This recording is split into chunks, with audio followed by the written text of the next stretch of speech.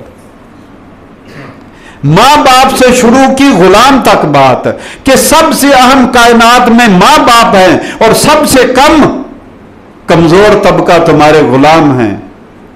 فرمایا کمزور سے لے کر سب سے عظیم طبقے تک سب کے ساتھ اچھا سلوک کرو. یہ میری اور آپ کی اخلاقی تربیت ہو رہی ہے کہ تمہارا رویہ دوسروں کے ساتھ یا تو ماں باپ کے درجے میں آئیں گے یا رشتہ داروں کے درجے میں آئیں گے یا اجنبیوں کے درجے میں مسافروں کے درجے میں مسکینوں کے فقیروں کے رشتہ داروں کے ساتھیوں کے دوست احباب ہمسایوں کے یا غلاموں کے درجے میں نوکروں کے درجے میں آئیں گے. فرمایا سب سے اچھا سلوک کرو. یہ تربیت کر رہا قرآن. ان اللہ لا یحب من کان مختالا فخورا. بے شک اللہ تعالیٰ پسند نہیں کرتا کسی ایسے شخص کو جو اترانے والا ہو جو فخر کرنے والا ہو جو غرور اور تکبر کرنے والا ہو. دوسرے کی اہانت اور مذاق تب ہی ہوتا ہے جب اس کو اپنے سے حقیر سمجھا جاتا ہے. جس کو میں اپنے سے عظیم سمجھتا ہوں کبھی میں جرت نہیں میرے ذہن میں خیال بھی دل میں نہیں آ سکتا کہ میں ان کی توہین کروں جو ہیں ہی میرے سے اچھے. توہین اور اہانت کا جب بھی خیال آئے گا اس شخص کے بارے میں آئے گا جس کو میرا دل اور دماغ اپنے سے کم تر سمجھتا ہے. اور یہ فارمولہ قرآن میں رب کائنات میں بیان کر دیا. جب شیطان کو کہا گیا کہ میں نے تجھے حکم دیا تھا تو نے آدم کو سجدہ کیوں نہیں کیا تو اس کا جواب یہی تھا انا خیر منہ میں تو اس سے بہتر ہوں. خلقتنی من نارن اے اللہ تو نے مجھے آگ سے بنایا ہوا خلقتہ من طین اور اس کو مٹی سے بنایا. کہاں آگ کہاں مٹی. اور وہی بات کہاں آگ کہاں مٹی. وہی انسان کہتا ہے کہاں ہم چودھری اور کہاں یہ اس کی کیا ہستی ہے ہمارے سامنے کھڑا ہو گیا. کہاں ہم اور کہاں یہ کس کی سوچ ہے کس کی شیطانی سوچ ہے. قرآن میں رب کائنات نے بتا دیا کہ اپنے آپ کو برتر افضل سمجھنا دوسرے کو اپنے سے حقیر سمجھنا یہ شیطانی سوچ ہے. قرآن کیا میری اور آپ کی تربیت کر رہا ہے. آ جاتے ہیں اس کی طرف. سورہ انعام کی آیت نمبر 109 فرمایا وَلَا تَسُبُّ الَّذِينَ يَدْعُونَ مِن دُونِ اللَّهِ فَيَسُبُّ اللَّهَ عَدْوًا بِغَيْرِ علم. علماء نے اس آیت کا عنوان بنایا. عنوان کیا ہے؟ دوسروں کے دیوتاؤں کی توہین مت کرو. علماء نے عنوان بنایا. ترجمہ میں آپ کو بتا دیتا ہوں ترجمہ بھی ایسا ہی ہے تقریباً. تو عنوان کیا بنا؟ دوسروں کے دیوتاؤں کی دیوی دیوتے بت دوسروں کے خداؤں کی. اللہ کے علاوہ کوئی سچا خدا ہے؟ ہمت کر کے بول لیا کرو.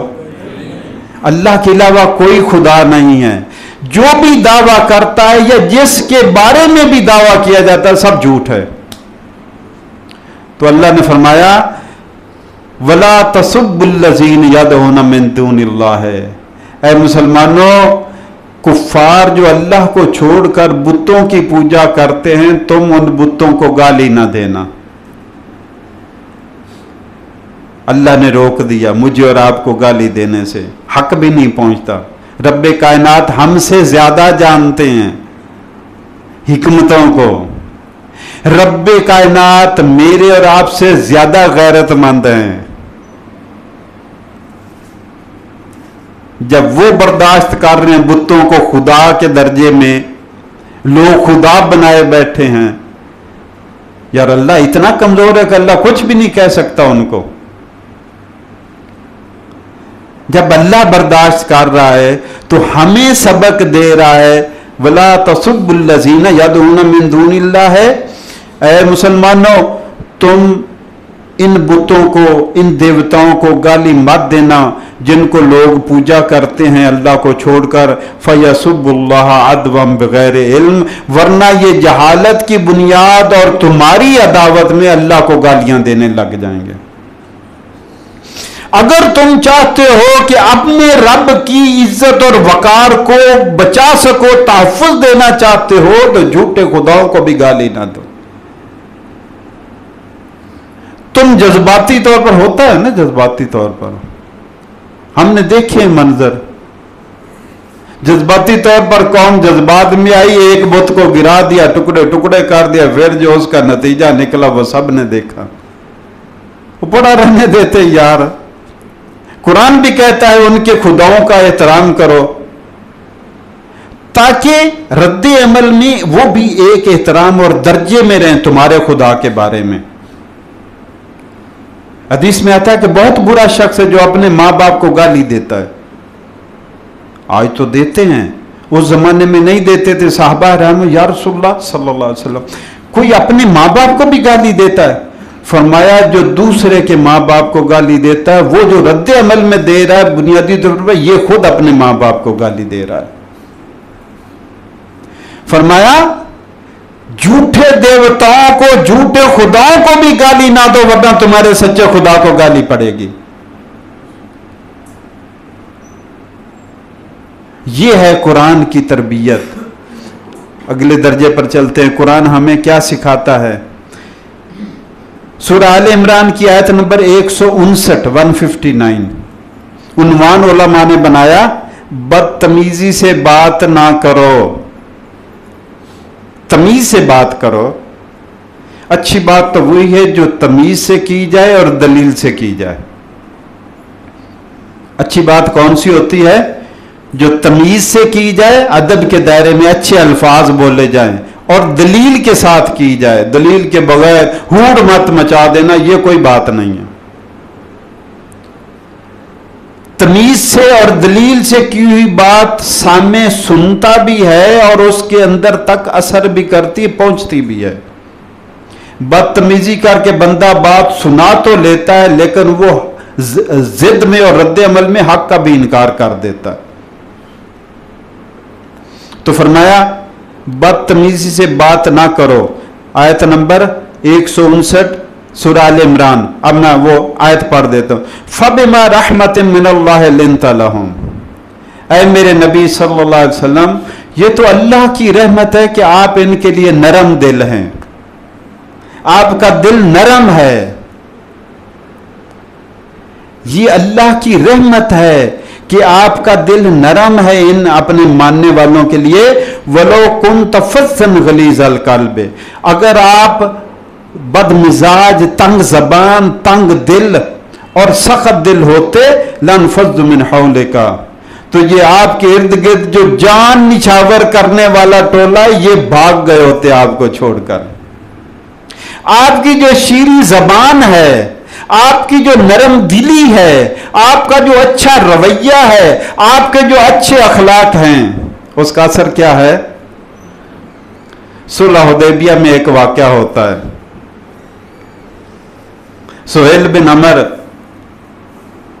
مشرکین مکہ کا وکیل بن کر آیا ہے مذاکرات کرنے کے لیے, اور واپس جا کر وکیل اپنے موکلوں کو مشورہ دے رہا ہے کہ میری بات مانو تو ان کو نہ روکو, ان کے راستے میں نہ آؤ. وہ کہنے لگے کہ تو کیسے, کب سے ان کا حمایتی ہو گیا, تجھے بھیجا کس کام کے لیے تھا؟ وہ کہنے لگا جو میں منظر دیکھ کر آیا میں اس کی بات کر رہا ہوں. میں بڑے بڑے بادشاہوں کے, شہنشاہوں کے درباروں میں گیا, جو منظر آج میں نے دیکھا ایسا کہیں نہیں دیکھا میں نے. اب تجسس تو پیدا ہونا تھا. انہوں نے کہا وہ کیا منظر ہے؟ تو اس نے کہا کہ میں نے دیکھا ہے کہ وہ وضو محمد صلی اللہ علیہ وسلم وضو کرتے ہیں, ان کے وضو کا پانی زمین تک نہیں پہنچتا, ہاتھوں پر چہروں پر مل لیتے ہیں, اور جس کو براہ راست پانی نہیں ملتا وہ گیلا ہاتھ ساتھی کا اپنے جسم پر مل رہا ہے برکت کے لیے. ان کی بلغم تھوکی ہوئی بھی زمین پر نہیں جاتی, چہروں پر اور جاتی ہے. میں کہہ رہا ہوں ان کے سامنے نہ, میں ایسا منظر کبھی دیکھا ہی نہیں ہے. تو فرمایا فَبِمَا رَحْمَةٍ مِّنَ اللَّهِ لِنْتَ لَهُمْ، اے محبوب یہ اللہ کی رحمت ہے کہ آپ ان کے لیے نرم دل ہیں. وَلَوْ كُنْتَ فَظًّا غَلِيظَ الْقَلْبِ لَانفَضُّوا مِنْ حَوْلِكَ، اگر آپ سخت دل اور تند مزاج ہوتے تو یہ آپ کے ارد گرد سے بھاگ گئے ہوتے آپ کو چھوڑ کر. تو قرآن کیا کہہ رہا ہے؟ علماء نے فرمایا بدتمیزی سے بات نہ کرو، تمیز سے کرو، ادب سے کرو. لوگ آپ کے گرویدہ ہو جائیں گے، دشمن بھی آپ کے گرویدہ ہو جائیں گے کہ الفاظ اچھے ہیں، لہجہ اچھا ہے، بول اچھا ہے، بات اچھی ہے، نفرت نہیں ہے، دل میں خیر خواہی ہے. ہم نے دیکھا ہے، ہم نے محسوس کیا ہے.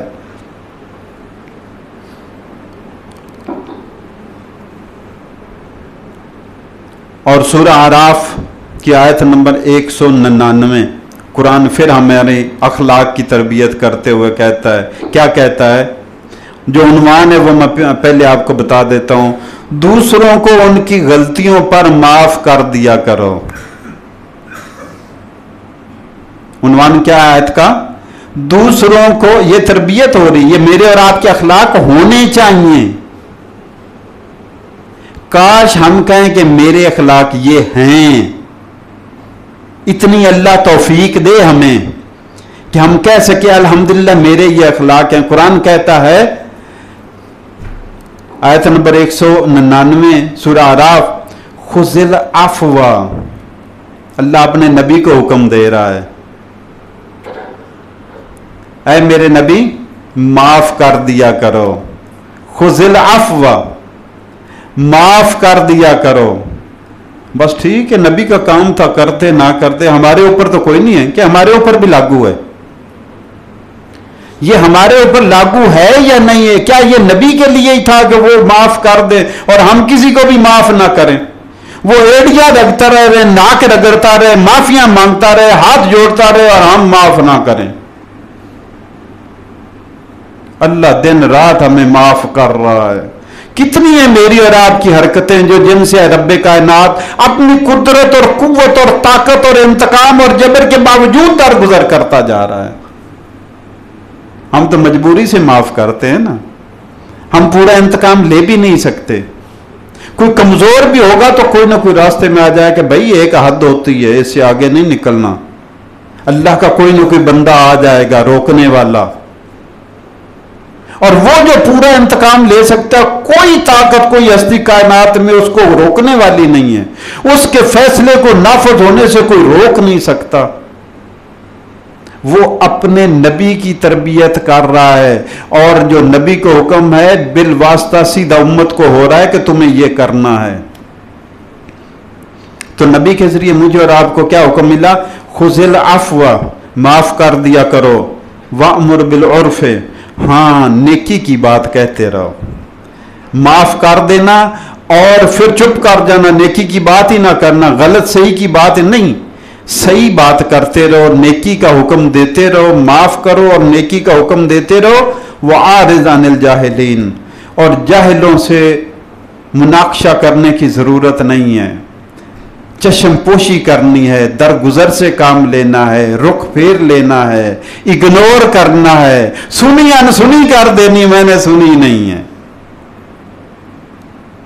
جیسے دانا فرماتے ہیں ہر سوال جواب بھی اس کا نہیں ہوتا اور ہر بات کا رد عمل بھی نہیں ہوتا.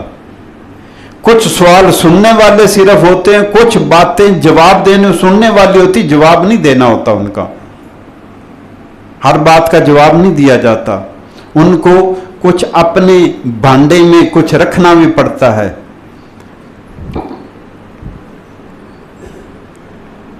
سورہ بقرہ کی آیت نمبر 170، یہ ذرا ایک کان کھینچنے والی آیت آ رہی ہے. ایسے تو ساری تربیت والی کان کھینچنے والی ہیں. ذرا یہ اس حوالے سے ہے کہ عنوان کیا ہے؟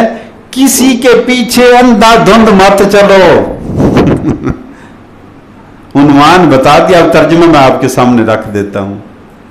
پہلے یہ بات آپ کو بتانی ہے، آپ سے پوچھنی ہے کہ کیا ہمارا بعینی رویہ نہیں کہ آنکھیں بند کر کے پیچھے چلے جا رہے ہیں؟ دیکھتے نہیں حضرت کیسے ہیں، اعمال کیسے ہیں، اخلاق کیسے، کردار کیسا میرے ساتھی کا، میرے پیر کا، میرے مرشد کا، میرے حکمران کا، میرے راہبر کا کیا ہے، میں جس کے پیچھے چل رہا ہوں. یا ویلتا لیتنی لم اتخذ فلانا خلیلا، ہے کاش میں فلاں کو دوست نہ بنایا ہوتا.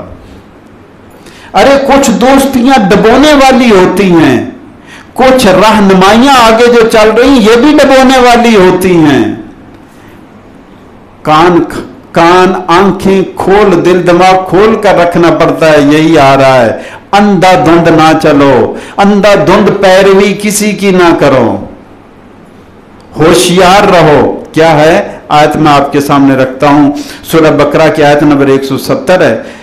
اذا قیل لهم اتبعوا ما انزل اللہ، جب ان سے کہا جاتا ہے کہ جو اللہ نے قرآن نازل کیا ہے اس کے پیچھے چلو،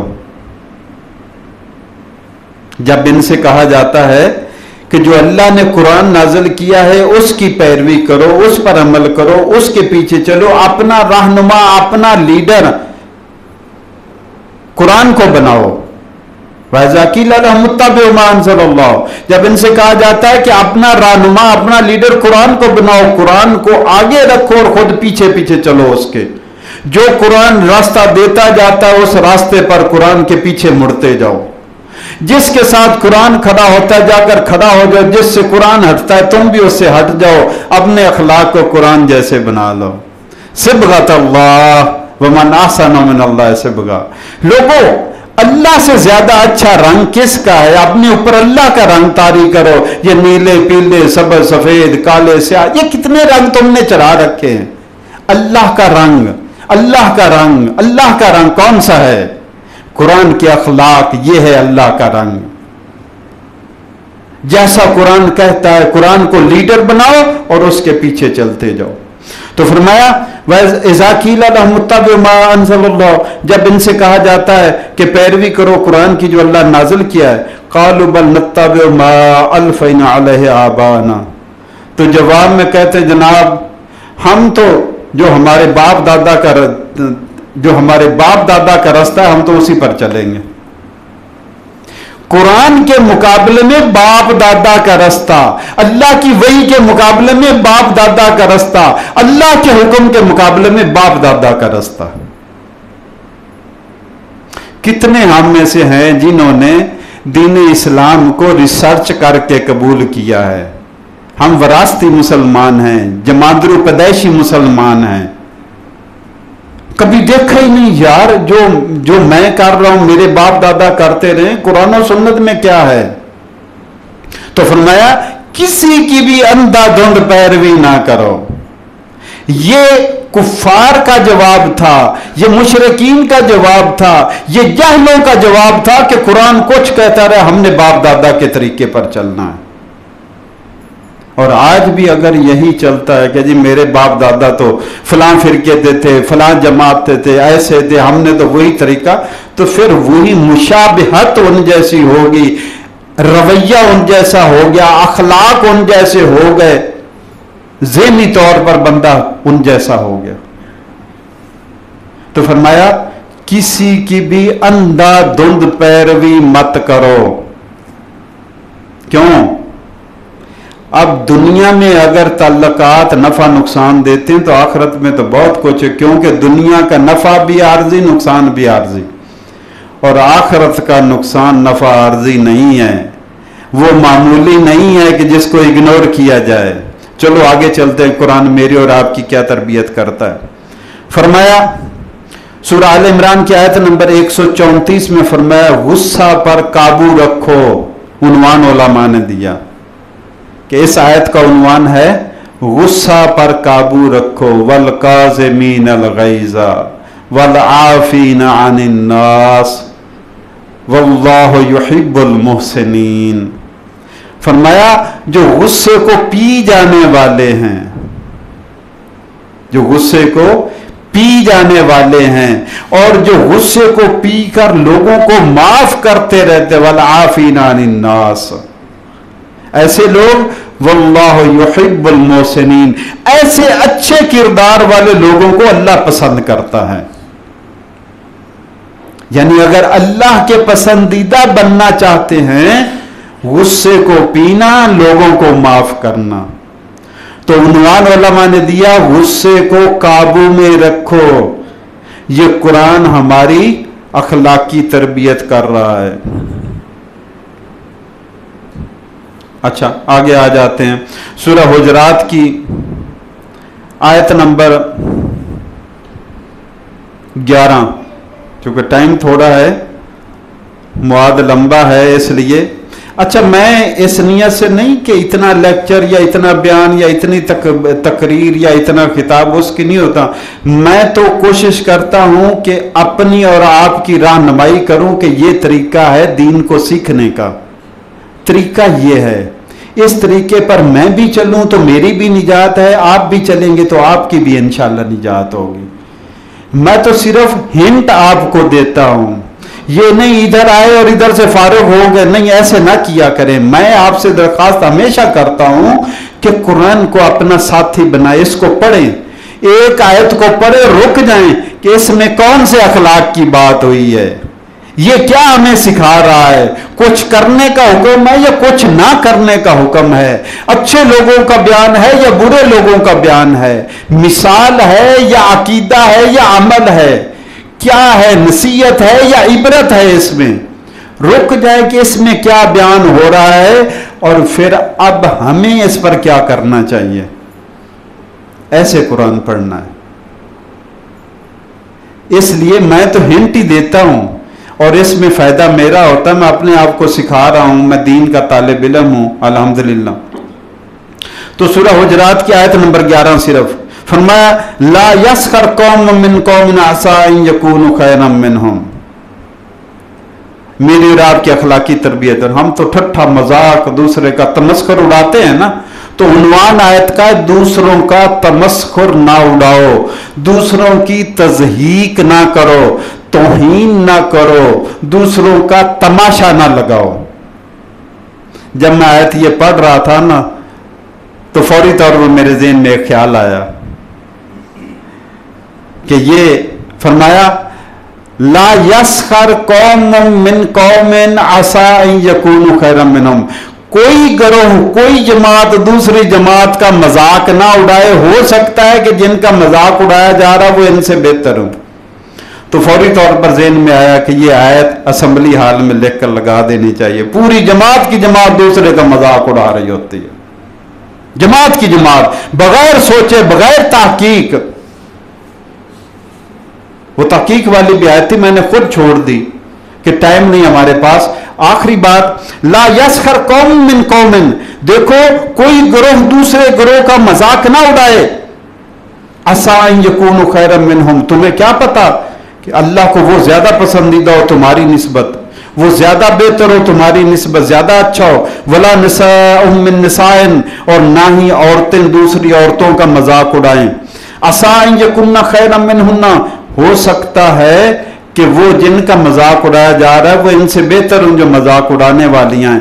ولا تلمزوا انفسکم، اور نہ اپنوں پر عیب لگاؤ، ایک دوسرے پر عیب نہ لگاؤ، ایک دوسرے پر تہمتیں نہ لگاؤ۔